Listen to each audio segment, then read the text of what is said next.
नमस्कार, cook with वंदना दाते रेसिपीमध्ये आपले मनापासून खूप खूप स्वागत आहे. आज आपण ओल्या हिरव्यागार ताज्या मटारची उसळ तयार करणार आहोत. ग्रेव्हीवाली आहे. खूप छान आणि टेस्टी आणि झटपट तयार होते. पोळीबरोबर, फुलक्याबरोबर खायला खूपच छान लागते किंवा भाताबरोबर. आपण वाटाणे सोलून घेतलेले आहेत. एक वाटी. सध्या वाटाणे छानच ताजे ताजे मिळतात.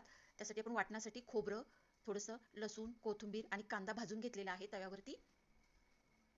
एक छोटी वाटी खोबरं घेतलेलं आहे आणि एक कांदा आणि 5-6 लसूण पाकळ्या, हळद 1 चमचा, त्यानंतर लाल तिखट अर्धा चमचा घातलेला आहे, गोडा मसाला अर्धा चमचा. अशा प्रकारे वाटण तयार करून घेतलेलं आहे.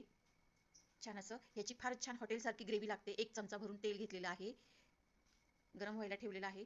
त्यात आपण घालणार आहोत. त्यानंतर वाटाणे आधी आपण घालून घ्यायचे आहेत. वाटाणे हे तेलामध्ये परतून घ्यायचे, म्हणजे त्याचा कच्चेपणा आणि निघून जातो व छान असे शिजतात मऊसूत आणि छान रंग पण त्याचा हिरवागारच राहतो.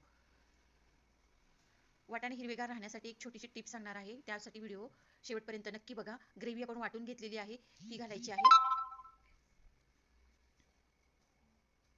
छान असं परतून घ्यायचं आहे तेल सुटेपर्यंत. मीठ घालायचे चवीनुसार.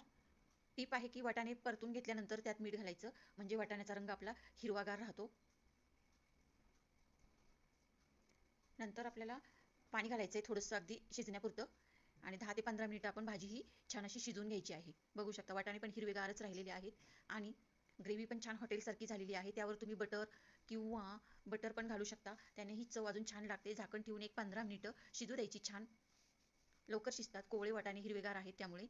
आणि खूप छान अशी रोटी बरोबर बघू शकता खायला तयार झालेली आहे. जिरा राईस, रोटी, फुलका याबरोबर अप्रतिम चवीची भाजी लागते आणि झटपट तयार होते. रेसिपी आवडली असेल तर माझ्या चॅनलला लाईक, शेअर, सबस्क्राईब जरूर करा.